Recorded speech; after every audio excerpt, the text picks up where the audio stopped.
നാം ഇന്ന് പഠിക്കാൻ പോകുന്നത് മറ്റ് രണ്ട് സ്ത്രീരത്നങ്ങളെ കുറിച്ചാണ് നാം ഇന്ന് പഠിക്കുവാൻ പോകുന്നത്. അത് ലേയുടെയും റേച്ചലിൻ്റെയും തോഴിമാരെ കുറിച്ചാണ് നാം പഠിക്കുവാൻ പോകുന്നത്.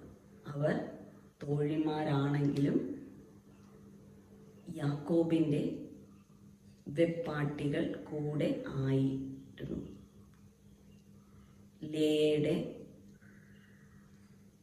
തോഴിയായ ശിൽപ്പയും റാഹേലിൻ്റെ ഭാര്യയായ ബിൽഹയും. ലാബാൻ തൻ്റെ മൂത്ത മകളായ ലേയയെ യാക്കോബിന് വിവാഹം കഴിച്ചു കൊടുത്തപ്പോൾ ലേയെ സഹായിക്കുന്നതിനു വേണ്ടി ശിൽപ്പ എന്ന ദാസിയും കൂടെ കൊടുത്തു വിടുവാൻ ഇടയായി തീർന്നു എന്ന് നമുക്ക് ഉൽപ്പത്തി പുസ്തകത്തിൽ വായിക്കുമ്പോൾ കാണുവാൻ സാധിക്കും.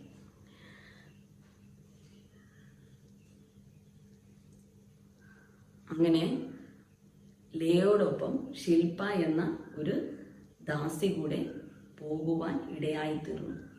7 വർഷം കഴിഞ്ഞ് വീണ്ടും റാഹേലിനെ യാക്കോബ് വിവാഹം കഴിക്കുന്നു. അന്നേരം ലാബാൻ, തൻ്റെ പിതാവായ ലാബാൻ, ബിൽഹ എന്ന സർവൻറ്റിനെ, ദാസിയെ അവൾക്ക് സഹായത്തിനായി, റാഹേലിന് സഹായത്തിനായി കൊടുക്കുന്നു. അങ്ങനെ യാക്കോബ് ലേയെ സ്നേഹിക്കുന്നില്ല എന്ന് കണ്ടിട്ട് ദൈവം അവളോട് മനസ്സൊലിഞ്ഞ് അവളുടെ ഗർഭം തുറന്നു. അവൾ അങ്ങനെ 4 മക്കളെ പ്രസവിക്കുന്നു. അത് കഴിഞ്ഞ് അവൾക്ക് ഗർഭം നിന്നു പോകുന്നു. ആ സമയം റാഹേല് മച്ചിയായിരുന്നു. റാഹേലിന് മക്കളെ ഒന്നും ലഭിക്കാത്തത് കൊണ്ട് റാഹേൽ എന്താണ് ചെയ്തത്? തൻ്റെ ദാസിയായ ബിൽഹയെ തൻ്റെ ഭർത്താവിന് ഭാര്യയായി കൊടുക്കുന്നു. അവളിലൂടെ യാക്കോബിന് 5ാമത്തെ മകനായ ദാനിനെ ലഭിക്കുന്നു.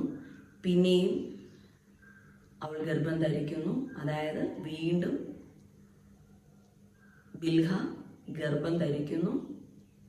അവൾ വീണ്ടും യാക്കോബിന് 6ാമത്തെ മകനായ നഫ്താലിയെ കൊടുക്കുന്നു.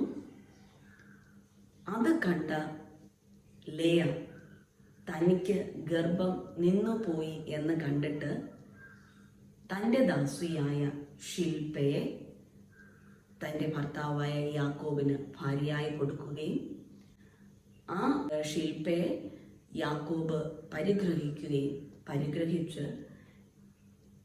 7ാമത് ഒരു മകനെ പ്രസവിക്കുന്നു. അവന് ഗാദ് എന്ന് പേരിടുന്നു. വീണ്ടും ശിൽപ്പയെ യാക്കോബ് പരിഗ്രഹിക്കുന്നു. 8ാമത് ഒരു മകനെ പ്രസവിക്കുന്നു.